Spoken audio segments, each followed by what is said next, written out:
முதலில் எங்கள் நாட்டு பெண் வீராங்கனைகளுக்கு பதில் சொல், பின்னால் நாங்கள் தோட்டாக்களை பரிசளிக்க காத்து கொண்டிருக்கிறோம் என முதற்கட்ட தாக்குதலிலேயே முத்திரை பதித்துள்ளது இந்திய ராணுவம்.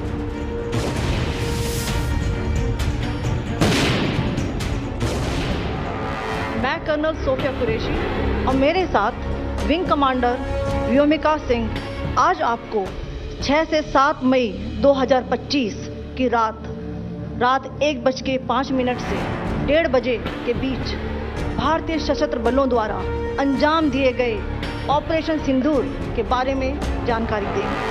ஆபரேஷன் சிந்தூர் பாகிஸ்தானுக்கு விடுக்கும் அறைகூவல் என்ன?